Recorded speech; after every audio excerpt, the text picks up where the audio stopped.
어느 목사님과의 대화 중이었습니다. 지난 시간들 간에 특별히 고난 주간, 부활절, 비즈니스 신방, 또 지난주에는 새가족 성역 공부, 수료식 이런 것들이 굉장히 교회에 많은 일정들이 있었습니다. 그래서 아주 분주하고 정신없는 가운데에서 아주 잠깐의 어떤 티타임 같은 시간들이 있었는데 아주 조그마한 빵을 누가 주셨는지 있어서 그거를 그 목사님이랑 이렇게 나눠 먹으면서 이게 그래 바로 이게 소확행이지 라고선 이제 둘이 막 공감하고 있었어요. 근데 그 모습을 이제 보던 어느 한 목사님께서 정말 두 눈을 땡그랗게 뜨면서 저에게 이렇게 찾아오면서 소확행이 뭐예요? 그러는 거예요. 그래서 소확행 모르세요? 그랬더니 무슨 말이에요? 그러는 거 또 다시 한국 사람들이 말을 줄여서 쓰는 그런 말이잖아요. 전 정말 처음 듣는 얘기인데요. 그래서 정말 두 분이서 절 놀리려고 지금 말을 만들어내는 거 아니냐고 정말 리얼하게 진지하게 이야기를 하는 겁니다. 그래서 우리가 너무 황당해하니까 그 자리에서 전화를 하는 거예요. 사모님한테. 여보, 소확행이 뭔지 알아? 수확행이요? 아니 소확행. 그래서 소확이란 도시가 있나요? 너무 저도 놀랐어요. 그래서 정말 이 목사님하고 사모님은 되게 홀리하게 예수님만 알고 말씀만 아는 그런 분이어서 갑자기 제가 되게 사꾼같이 이런 것도 알고 있구나라는 생각으로 회개를 하게 됐는데, 여러분 소확행이 뭐죠? 그죠? 다 알고 계시네요. 그죠? 여러분 저와 같은 분들이세요. 그죠? 소소하고 확실한 행복이라는 말의 줄임말이죠. 다 알다시피 바쁘고 분주하게 살다가 아주 작은 케이크 한 입을 먹으면서 그래 바로 이거의 소확행이지, 치킨 한 마리 닭다리를 뜯으면서 콜라죠? 다른 게 아니라 콜라 한 모금 먹으면서 이게 바로 소확행이지 할 때 사용한 말이죠. 여러분 가운데는 한 달에 한 번씩 명품백 같은 걸 사면서 그래 이거 소확행이지 이러는 분 없으시죠? 네, 그런 분 있으면 회개할지어다. 네. 제가 이런 말들을 약간 물질적인 것에 대한 우스갯소리로 이야기를 했지만 그런 여러분들 의 상황 가운데 위축되시라는 말을 하는 건 아닙니다. 여러분들이 각자가 느끼는 범위 안에서의 그 소확행을 하지 말라는 얘기도 절대 아닙니다. 그러나 오늘 저는 여러분들에게 진짜 소확행이 무엇인지를 알려드리려고 합니다. 여러분, 이 행복이라는 것을 우리 모두가 바라는 내용이면 틀림이 없습니다. 그러나 때로는 그 행복을 느끼고 누리기 어렵다라고 생각될 때가 있어요.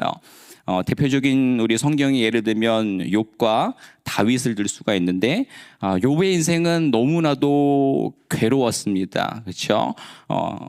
욥기 3장에 보면 자신이 태어나지 않았었으면 좋겠다라고 말할 정도로 그의 인생이 매우 고통스러웠습니다.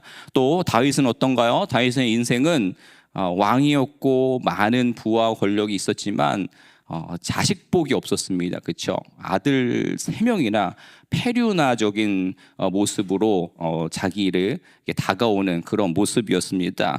여러분, 이 가운데는 많은 분들이 자녀를 키우고 계시잖아요. 이 다윗의 그 고통, 그 심정에 대해서 정말 대입을 해보시게 되면 굉장히 그 세상 그 어떤 것보다도 살을 도려내는 것 같고 그 모든 것들이 무너지는 것 같은 그런 상황임에 틀림이 없을 겁니다. 다윗은 뿐만이 아니라 늘 그런 무너진 마음과 삶 가운데서 대적들에게 또 역시도 공격을 당하고 있는 그런 고통스러운 인생을 살았습니다. 이를 통해서 우리가 분명하게 깨달을 수 있는 것은 물질이나 권세가 우리에게 행복을 가져다 주지 않는다라는 사실입니다. 행복은요, 여러분, 하나님께 집중할 때 주어지는 줄로 믿습니다. 이 믿음이 우리 가운데 있으면 우리가 처한 어려움이나 우리의 만족을 빼앗아가는 것들에 마음을 쏟는 대신에 우리 하나님께 마음을 둘 수 있게 될 줄로 믿습니다. 이것이 우리가 느끼는 어떤 불행하고 고통스러운 그 상황들을 그냥 우리가 어떤 가스라이팅이나 어떤 느낌적으로만 그냥 부인하거나 부정하는 등으로 뭐 그냥 감정적인 것 자체를 틀어 막아야 한다라고 말하는 게 아닙니다. 그러니까 더 쉽게 얘기하면 현재 내가 불행한데 행복한 척하는 것을 억지로 요구하는 것이 절대 아닙니다. 우리는 우리의 마음을 하나님께 쏟아 부을 수 있어야 한다라는 얘기를 드리고 있는 것입니다. 여러분, 우리는요, 우리를 힘들게 하고 아프게 하고 고통스럽게 하는 모든 것들을, 그 불행하다고 생각하는 모든 부분들을 노골적으로 하나님 앞에 이야기할 수 있다라는 거예요. 말할 수 있다라는 거예요. 문제와 감정들을 주님께 맡기는 그 시간들을 통해서 여러분들 하나님이 누구신지를 깨닫게 될 줄로 믿습니다. 그분의 능력을 기억해낼 것이고 그분께서 내게 주셨던 은혜를 또 생각해낼 수 있게 될 것입니다. 그 하나님을 깨닫고 발견해내서 그 은혜들을 다시 한번 기억해냈을 때에, 또 깨달았을 때에 이런 게 바로 행복이구나 라고 고백할 수 있는 여러분 되시기를 주님의 이름으로 축원을 드립니다. 그래서 여러분, 오늘 본문을 통해서 주님과 여러분 가운데 이 행복이라는 것에 대해서 한번 나눠보려고 하는데, 첫째로 영혼이 잘 되어 사랑받아야 합니다. 한번 따라해 보시죠. 네, 다시 요한 3서 2절 말씀을 보면, 사랑하는 자여 내 영혼이 잘됨 같이 내가 범사에 강건하기를 내가 간구하노라 라고 이제 요한 사도가 이야기를 합니다. 오늘 본문의 말씀은 뭐 여러분 잘 아시다시피 모든 서신의 첫머리에 통상적으로 하는 인사말에 사실은 불과할 수도 있는 부분이에요. 본문의 편지의 수신자로 등장하는 가이오라는 사람이 어떤 사람인지에 대해서는 잘 알려져 있지 않습니다. 성경에는 오늘 본문의 가이오 말고도 3명의 가이오라는 이름을 가진 사람이 등장하는데, 오늘 본문의 이 가이오에 관해서는 사실은 그 다른 동명이인의 사람들과는 다르게 알려진 사실이 사실은 없어요. 그러나 중요한 사실을 하나를 우리가 알게 되는데, 그것은 무엇이냐면 오늘 우리가 같이 읽은 말씀에 따라서 사랑받는 자였던 것 같아요. 사도 요한에게, 그리고 그 속한 공동체에서 사랑받았던 사람입니다. 여러분들이 아는 모든 사람들로부터 여러분, 그리고 특별히 여러분들이 사랑받고 싶어하는 이들에게 여러분 사랑받으시는 인생 되시기를 주님의 이름으로 축원을 드립니다. 아멘. 저도 주님의 이름으로 여러분 모두를 사랑합니다. 진심이 안 느껴졌나요? 제가 이거 여기 쓰면서 굉장히 고민해서 내가 사랑한다고 말할 수 있을까? 그래서 여러분, 여러분들은 사랑받는 사람들인 줄로 믿습니다. 아멘. 자, 그리고 이어서 내 영혼이 잘됨 같이라고 성경이 이야기하고 있어요. 자, 잘됨 같이, 잘됐다는 거죠. 그죠? 많은 사람들이 이 요한 3서를 대할 때 범사에 잘 되는 것과 강건한 것에 대해서 강조점을 두고 생각을 합니다. 뭐 잘됐대, 뭐 잘됐어, 뭐 이런 것들을 이야기할 때 보통 어떤 성공적인 어떤 상황들, 그렇죠? 어떤 문제가 뭐 풀렸을 때 어떤 그런 범사에 우리가 내용들을 찾을 때 잘됐어, 잘됐어, 잘됐네, 뭐 이런 말들을 사용하게 됩니다. 이 가이오가 잘됐다라는 거예요, 여러분. 그러나 사실 강조점은 가이오라는 사람, 그의 영혼이 잘됐다라는 이야기입니다. 그리고 그 영혼이 잘 되었기 때문에 사랑받는 자였다라는 말로도 우리가 이 말씀 볼 수 있다고 생각합니다. 이 말은 무슨 말이겠습니까? 영혼이 잘 되는 것이 그 무엇보다도 중요하다라는 말씀이에요. 바꿔 말하면 영혼이 잘 되지 않은 행복은, 이 세상의 그 행복은 의미가 없다라는 말로도 우리가 생각해 볼 수 있다라는 거죠. 또 이 말은 오히려 영혼이 잘 되지 않은 데서부터 오는 이 세상의 어떤 삶에 잘 되는 부분들은 복이 아닐 수도 있다라는 이야기입니다. 이 땅을 살아가는 우리는 세상의 행복 때문에 가장 중요한 영혼이 잘 되는 일을 소홀히 할 때가 있다라는 겁니다. 그래서 우리도 이 말씀을 통해서 영혼이 잘 되는 것이 무엇인지에 대해서 한번 생각해 보시자고요. 오늘 영혼이 잘 된 것이라는 말씀을 통해서 하나님의 사랑을 받느냐, 세상의 사랑을 받느냐, 그리고 하나님의 사랑을 기대하고 있느냐, 세상 사람들의 사랑을 더 기대하고 있느냐, 그래서 천국을 향해 가고 있느냐, 아니면 이 세상의 행복을 위해서 달려가고 있느냐 하는 정도의 것을 생각해 보면서 내 영혼이 잘 되었느냐, 지금 잘못되었느냐를 우리가 점검해 볼 수 있어야 한다고 저는 생각합니다. 여러분, 우리가 실리콘밸리에 살고 있죠, 그렇죠? 실리콘밸리에 살고 있는데 이 실리콘밸리의 정서가 곧 조금 더 과하게 표현을 하면 이 시대의 세상의 정서라고 해도 과언이 아니라고 생각을 합니다. 뭐 우리가 또 여기를 살고 있어서 또 여기 중심적으로 표현하는 걸 수도 있지만 뭐 그렇게 말하는 게 무리가 아니라고 생각을 전 합니다. 왜냐하면 또 우리가 소름 돋게도 이곳은 이 서부 개척 시대의 골드러시의 유산이잖아요, 그렇죠? 뭐 골든 게이트 브릿지도 잘 보면은 레드 게이트 브릿지라고 해야 정 맞는 말이야. 그렇지 않나요? 그런 생각 해보신 적 없으세요? 그렇지 않아요? 빨간색인데 왜 골든 게이트 브릿지야? 그죠? 근데 레드 게이트 브릿지가 아니라 골든 게이트 브릿지라고 부르잖아요. 그게 상징적인 거예요. 또 실리콘을 사용한 그 반도체 칩을 만드는 회사들이 여기 많잖아요. 그래서 실리콘 밸리라고 이제 불려지게 된 거죠. 그런데 여러분 그거 아세요? 실리콘의 주 원료는 모래입니다. 모래. 이 실리콘이 우리의 현대 삶의 영역에서 굉장히 중요한 부분들로 사용이 돼서 뭐 경제 발전에 굉장히 큰 이바지를 한 것엔 틀림이 없지만 그것으로 인해서 또 이곳에서 살고 있는 우리들이 많은 것들을 누릴 수 있다고도 볼 수 있지만 영적인 눈으로 봤을 때요, 여러분 모래성이 어떻게 되나요? 아무리 견고하고 아무리 뭉쳐놓고 공을 들여놔도 이 모래성, 모래알은 무너지게 됩니다. 어떤 조직이나 공동체가 엉망진창일 때 소망이 보이지 않을 때에 모래알 조직이다, 모래알 가족이다 라는 말로 우리가 비유하곤 합니다. 어떤 황금, 물질, 실리콘, 이곳의 정서는 예나 지금이나 변함이 없습니다. 지금은 뭉쳐져 있는 것 같아 보이지만 이것은 영원히 뭉쳐 있을 수 없는 모래알에 불과하다라는 겁니다. 이 실리콘밸리는요 분명히 행복을 위해서 나아가고 있는데, 그렇죠? 현실은 정말 수많은 사람들이 발버둥 치면서 치열하게 살고 있는 것이 또한 이곳이지 않습니까? 뭉치면 살고 흩어지면 죽는다라는 이 말이 이곳에서 사는 사람들에게는 세상 물정 모르는 소리라고 받아들일 수 있는 그런 말이 이미 되는 것입니다. 뭉쳐야 되는 것은 오로지 내 소유, 은행 어카운트, 주식에 오름에 집중됩니다. 그런데 여러분 얼마나 많은 물질이 있으시면 여러분 행복하시겠습니까?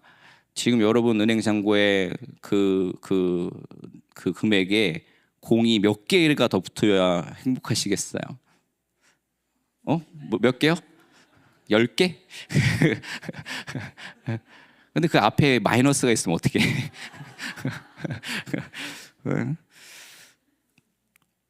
그래요. 갑자기 얼굴들이 좋아지셨어. 어카운트에 공이 몇 개 더 붙는 상상만 해도 행복하시죠? 아멘.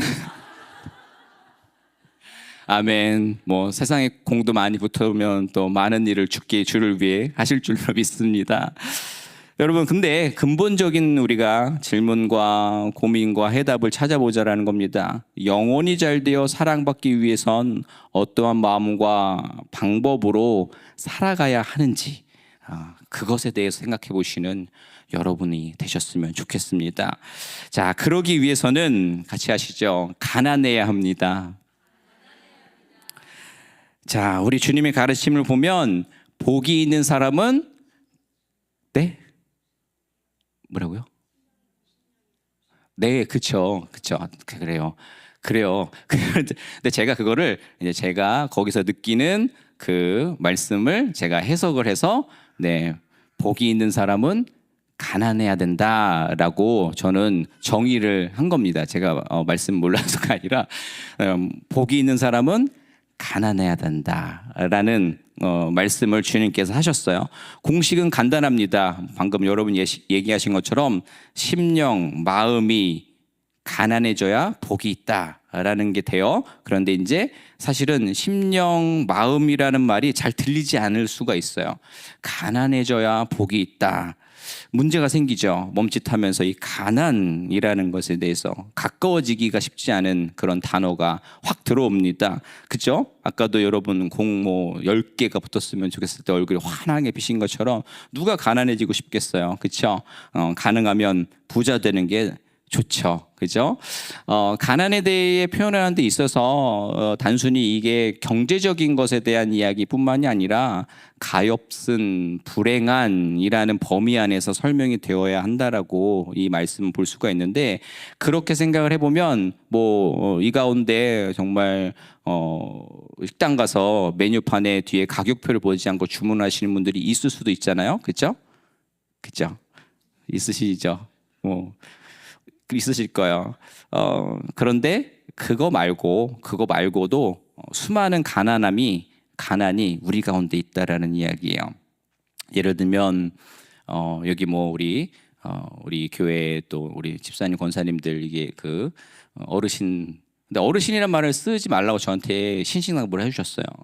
그래서 누님이라 하겠습니다. 그랬더니 누님도 싫어요. 그래서 그럼 누나. 그래서 이제 합의를 봤는데 우리 저기 누나들 또 누나들 기타 등등 여기 이제 저보다 나이가 있으신 분들 그 누나들 벌써 여기저기가 아파서 육신이 너무 가난해. 그쵸? 여기저기 아프게 쑤시고 일어날 때 아이고 허리야, 아이고 도가니야, 뭐 이러잖아요. 그죠? 그러면은 육신적으로 가난한 거죠. 그죠? 또 기도를 열심히 하는데 어떤 사람은 기도한 대로 응답받는 것 같은데 나는 내가 기도하는 게 더디 응답되는 그런 상황들을 느낄 때 기도를 하면서도 기도에 대한 공허감과 그 영적인 가난함을 느끼게 되겠죠. 또 그런데다가 진짜로 현실적으로 경제적으로 가난해서 힘든 경우 뭐 너무나도 가난한 모습이 되는 거죠. 그리고 많은 것들이 채워져 있는데 자녀들이 또 말썽을 부려. 뭐 그렇지 않아요? 자녀들이 내 마음대로 되지 않아. 이 엄마가 다 엄마들이 많으신데 엄마가 정말 어떻게 너를 키우는데 하는데 엄마한테 엄마 싫어 뭐 이런 말 하면은 그죠? 저희 아내가 그거 되게 싫어하더라고. 되게 열심히 케어해줬는데 이거 딸들은 확실히 이게 있어요. 이게 기복이 심해. 그래서 엄마 싫어 뭐 이래버리면은 또 엄마도 너무 속상해하고 막 저한테 이렇게 오면은 저는 그래 그래서 다 그냥 안아주는데 그런 마음 가운데서도 분명히 섭섭함과 가난함이 밀려올 겁니다. 그렇죠? 그런데 더 비참한 건 내가 이렇게 지금 삶의 마음과 또 경제적인 거나 여러 가지 상황들의 앞에서 이렇게 가난한데 그 누구도 이 내 가난한 마음을 이해해 줄 수 있는 사람이 없어. 가장 가까이에서 그걸 알아줘야 할 남편이 진짜 남의 편이야. 그러면은 정말 마음이 너무나도 가난해지죠. 그리고 여러분 그런 경우 보신 적 있어요? 돈은 많은데 사랑받지 못하는 사람 주변에서 보신 적 있죠? 딱 봐도 하늘나라 못 갈 사람. 뭐 물론 이건 제가 저의 기준으로 이야기한 거지만 사실은 하나님의 영역이에요. 여러분 그건 분명히 놓치지 않아야 돼요. 그런데 그런 경우가 있잖아요. 저런 사람이 뭐 하늘나라 가겠어? 뭐 이런 우리 나름 그것도 죄지만 그런 어떤 정죄의 모습을 나타낼 때가 있어요. 그 사람이 나타나면 홍해가 갈라지듯이 다 사람들이 흩어지는 뭐 이런 경우들이 있잖아요. 그렇죠? 그렇게 영혼이 잘 되지 못한 사람들이 있다라는 겁니다. 근데 더 슬픈 건 내가 생각한 만큼 다른 사람들도 나한테 그렇게 생각할 수 있다라는 거예요. 그렇죠? 나는 아닐 거야라고 생각하지 마세요, 여러분. 네? 너무나도 슬픈 일이죠, 그렇죠? 이렇게 보면 우리의 인생이 참 정말 슬픕니다, 씁쓸합니다. 왜냐? 난 부자인 줄 알았는데 치도키도 가난한 사람이 나였어요, 난 거야, 내 인생이에요. 그러면 가난한 자가 복이 있다라는 말이 더 받아들이기 어려운 그런 말씀이 되는 거죠. 이렇게 내 마음과 내 삶이 가난한데 상처와 문제와 여유 없음만 가득 차여 있어. 그러면 뭔가를 기대하고 소망하기가 어렵게 되겠죠. 그런 것에 매여 있으면 이제 여러 가지 우울증과 어떤 정신병 증세들로 우리가 또 어려움을 겪게 될 수가 있는 거죠. 자, 그런데요, 놀랍게도 문제의 해답을 이미 우리가 다 알고 있는 줄 믿습니다. 바로 그것은 우리를 구원하신 예수 그리스도를 믿음으로 하늘나라에 들어갈 수 있다라는 확신을 갖는 것입니다. 이 핵심을 놓치고 신앙생활을 한다면 아무리 풍요롭게 살게 되더라도 이 가난한 삶을 절대 끝낼 수 없다라는 것을 여러분 기억해야 합니다. 제가 예전에 LA에서 목회를 할 때 병원 신방을 가서 경험한 일이었어요. 한 성도님께서 몸이 아프셨는데요. 그분은 흔히 말하는 그 경제적인 것은 있을 만큼 그 일평생을 누린 그런 정말 부자셨어요. 그 단어가 너무나도 잘 어울리는 분이었는데 인생 전체가 태어날 때부터 정말 정말 그 뭐라 그러죠? 금수저 였던 분이 그거에 맞는 인생을 또 사신 분이었어요. 다른 사람이 이 땅에서 누릴 수 없는 그런 어떤 복들을 누리며 사신 거죠. 그런데 지금은 병원에 입원을 해서 온몸이 이제 부어 있는 모습으로 누워 있으셨는데 제가 봤을 때는 굉장히 가엾다라는 표현이 너무나도 잘 어울리는 그런 상황이었습니다. 그분의 표정이 정말 너무 힘들고 너무 고통스럽고 표정 자체가 너무 불행해 보였어요. 지금 매우 고통스러운 표정의 그분은 세상의 모든 것을 다 누렸고 가지고 있는 사람이지만 굉장히 가난한 사람의 모습이었습니다. 그분의 지금의 상황은 누군가가 수발을 들어주지 않으면 정말 아무것도 할 수 없는 그런 상태였습니다. 현재 그분이 가지고 있는 그 은행 어카운트에 그 여러분들이 기대하는 공 5개 더 붙은 그 재산이 무슨 소용이 있겠어요? 그렇죠, 여러분? 잘 생각해 보면 사람 인생이 아무것도 아니라는 거야. 그런데 제가요, 거기에서 그분이 오늘 본문에서 말하는 영원히 잘된 사람이라는 것을 제가 경험하게 됐는데, 말씀을 전하고 기도를 하고 특별히 하늘나라에 대한 소망을 나눌 때에 그분의 눈이 반짝반짝 빛나는 것을 보았고요. 믿음으로 아멘 아멘을 하시는 것이었어요. 이제 그분에게 남은 거라고는 오로지 하나님의 은혜로 하늘나라에 들어가는 것이었어요. 그 순간 제가 강력하게 느낀 것은 아직 늘 이렇게 걸어 다니고 있고 힘이 있다고 생각하는 제가 이 팔팔한 제가 품고 있는 소망보다 저분 안에 있는 저 소망이, 저분 안에 있는 저 하늘나라의 소망이 더 크구나 라는 것이었어요. 천국에 대한 소망이 저분이 더 확실하구나. 저분은 복받은 사람이구나. 저분은 더 이상 가난한 사람이 아니구나 라는 느낌이 확 와닿더라고요. 이런 의미에서 보면은 자기가 힘이 있고 무언가를 할 수 있다고 생각할 때는 누군가를 의지하는 게 정말 만만치가 않습니다. 그러나 나는 진짜 가난한 사람이고 아무것도 혼자 할 수 없는 사람이구나라는 고백을 하면 정말 손가락 하나 까딱 할 수 없는 그 상황 가운데에 그것조차가 거대한 미션일 때에 그때에 너무도 쉽게 그것을 해줄 수 있는 사람을 만나게 된다는 사실입니다. 그렇습니다. 여러분, 하늘나라는 우리의 힘과 능력으로 여러분 가지고 있는 물질의 양으로 갈 수 있는 곳이 아닙니다.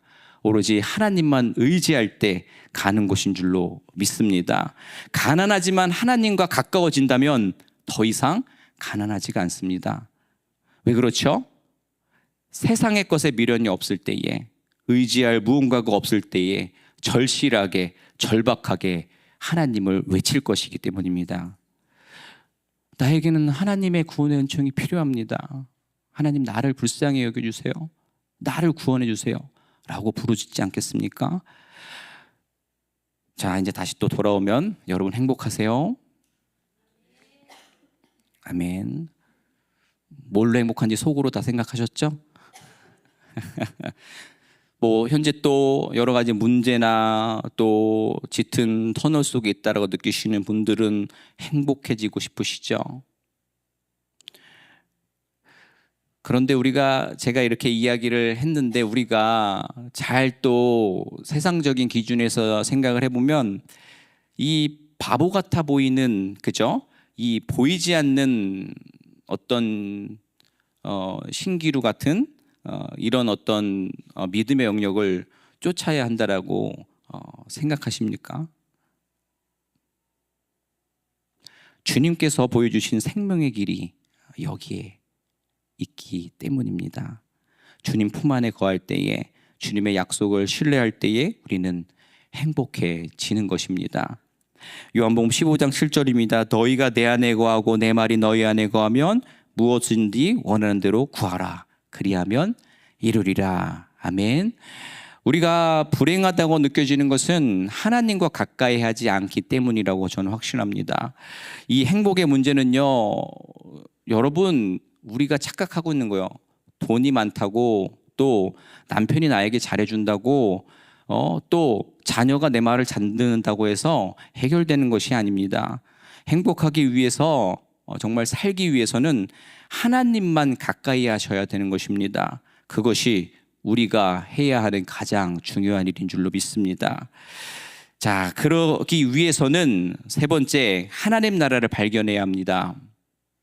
같이 다시 좋으시는 건 아니죠? 세 번째, 아멘. 자, 마태복음 13장 44절 말씀, 우리가 너무 잘 알고 있는 말씀이죠. 천국은 밭에 감추인 보화 같으니 사람이 이를 발견한 후 숨겨두고 기뻐하며 돌아가서 자기의 소유를 다 팔아 그 밭을 사느니라. 아멘.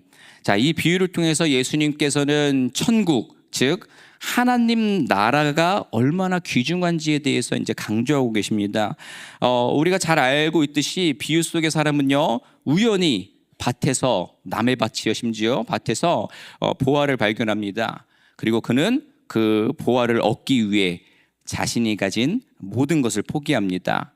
여기서 보화는 하나님 나라를 상징하죠. 그리고 이를 발견한 사람은 하나님 나라를 발견하고 그 가치를 깨달은 사람입니다. 이 비유는 하나님의 나라가 우리의 모든 것을 포기하고 얻을 가치가 있다라는 것을 말해주죠. 그와 동시에 그것을 소유하기 위해서 어떻게 해야 돼요? 그걸 소유하기 위해서 내 것, 그죠? 세상의 모든 것들을 포기할 수 있어야 한다라는 교훈을 말해주고 있는 것입니다. 다시 한번 질문을 해볼까? 하나님 나라를 소망하십니까? 아멘. 믿음이 강하신 분들이 되게 많으시네요. 너무 감사합니다. 여러분, 그 비밀함을 깨달았다면 우리는 진심의 감탄으로, 이야, 이게 바로 행복이구나. 오늘 제목에서처럼 이게 소확행이구나 라고 여러분 감탄과 고백할 수 있게 될 수 있을 줄로 믿습니다. 말씀을 마무리합니다. 창세기 2장을 보면, 제가 요즘 모세오경 강의를 하다 보니까 창세기 말씀이 이 가운데 떠올랐는데, 하나님께서 아담과 하와에게 그들이 하나님을 거부하는 그날에 반드시 죽을 것이다 라고 이야기를 합니다. 우리가 잘 알다시피 그들은 불순종을 하게 됩니다. 그렇게 된다는 건 어떻게 되는 거예요? 하나님 말씀대로 죽어야 마땅한 상황이었습니다. 그런데 그날 그들은 죽지 않았습니다. 물론 그 생명을 지켜주신 하나님의 은혜가 그 가운데 있었죠. 하지만 에덴 동산에서 이제 쫓겨나게 됩니다. 그러면 이제 아담 입장에서는 그래, 뭐 이제 긍정적으로 이제 이 땅에서 열심히 일하고 또 사업해서 하나 대박 나서 하와랑 이제 생길 아이들을 위해서 열심히 일해서 부자가 되면 되지 뭐, 그럼 행복해지지 않을까? 또 다른 에덴 동산에서의 삶을 우리가 살 수 있지 않을까? 화이팅 하자라고 이렇게 이야기했을 수도 있습니다. 그러나 여러분, 영적인 눈으로 봤을 때 그날 아담과 하와는 죽은 겁니다. 그것은 그들이 누렸던 영적인 삶, 그분과 교제하며 즐거워할 수 있는 그 행복, 그 자유, 영원의 잘됨, 이 모든 것이 사라진 것입니다. 하나님과 함께 살고 교제하도록 지음받은 아담은 아주 완벽하게 땅의 사람이 됩니다. 육적인 존재가 되어버렸다라는 거예요. 이것이 여러분 불행입니다. 오늘날에도 하나님 없이 사는 사람들은 아담처럼 여전히 이 땅의 존재로 열심히 살아갑니다. 물론 그 열심으로 얻은 전리품이나 부산물로 인해서 행복이라는 그런 감정을 느낄 수가 있어요. 그렇죠? 이 땅에서의 삶에서 즐거움과 행복이 있어요. 처음에도 얘기했듯이 우리가 맛있는 케이크 한 조각을 먹으면서도 이게 바로 소확행이지, 이게 행복이지 라고 말할 수 있는 것처럼 말이죠. 그러나 여러분, 그 소확행조차도 하나님과의 관계 회복 없이는 허상에 불과하다라는 겁니다. 그 소확행은요, 돌아서면 사라진다라는 거예요.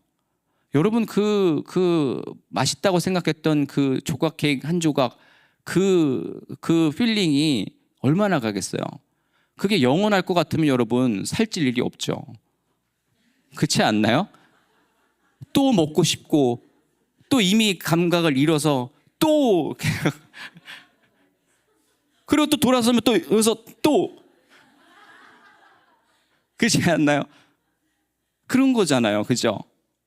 또 배고파요. 이 세상에서의 삶은요, 우리의 생각보다 훨씬 짧다는 거예요. 우리의 생각적으로도 바로 망각해서 또 그걸 찾는 것처럼 우리의 인생 전체도 너무 짧다라는 거예요. 여러분, 육적인 삶에 더 이끌리지 않기를 주님의 이름으로 권면을 드립니다. 행복을 누리는 비결은요, 하나님과 가까이 하며 사는 삶인 줄로 믿습니다. 일반적으로 여러분 사용하는 소확행의 내용을 여러분 다 알고 계셨죠? 어느 목사님만 빼고, 그죠? 소소하고 확실한 행복입니다. 그러나 여러분, 우리 주님께서 허락하신 하나님 나라는 결코 소소하지 않습니다. 믿는 자들에게 소확행은 소중하고 확실한 행복인 줄로 믿습니다. 아멘. 주님과 그 소확행의 인생, 그리고 우리가 수요 데이트 하고 있잖아요. 주님과 함께하는 그 소중하고 확실한 행복한 데이트 되시는 여러분들의 삶이 되시기를 주님의 이름으로 부탁을 드립니다. 아멘. 우리 같이 한번 기도했으면 좋겠습니다.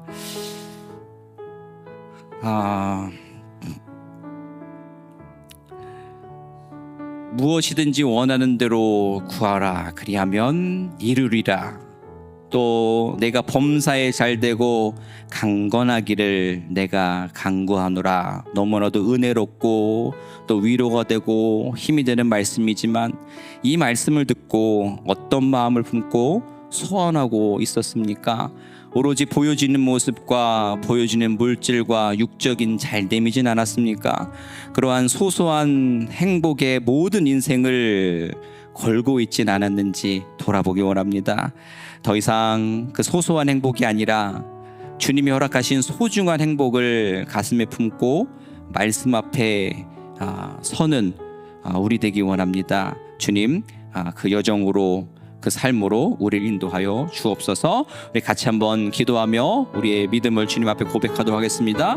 하나님, 이 시간 우리가 기도하며 나아가기 원하는데, 이 시간 오늘 말씀을 통하여서 우리가 아버지 하나님께서 우리를 사랑하시고 우리에게 원하시는 것을 주신다고 허락하신 그 말씀을 통하여서 아버지, 우리가 어떠한 모습으로 그것을 받아들이고 은혜를 받고 있었습니까? 보여지는 삶의 모습들과 그리고 물질과 육적인 잘됨에만 우리가 급하지 않았습니까? 정말 그 소소한 행복에 우리의 모든 것을 다 올려드리고 있지는 않았습니까? 주님께서 허락하신 정말 소중한 그리고 확실한 그 행복을 가슴에 품고, 그 하늘나라를 가슴에 품고 주님께서 원하시는 삶을 이 땅에서 살아내며 하늘나라를 소망하는 아버지 복된 삶 되게 하여 주시옵소서. 그렇게 주님께서 원하시는 또 오늘의 삶과 또 우리의 삶과 우리가 속한 모든 공동체와 또 영향력 있는 것 가운데에 주님 그 모습을 드러내게 하여 주시옵소서. 하나님, 하나님께서 우리에게 사랑한다고 말씀하시고 구하라고 말씀하신 모든 말씀들이 늘 감사하고 또 무너졌던 우리의 몸과 마음들이 회복되어지는 귀한 말씀인 줄로 믿습니다.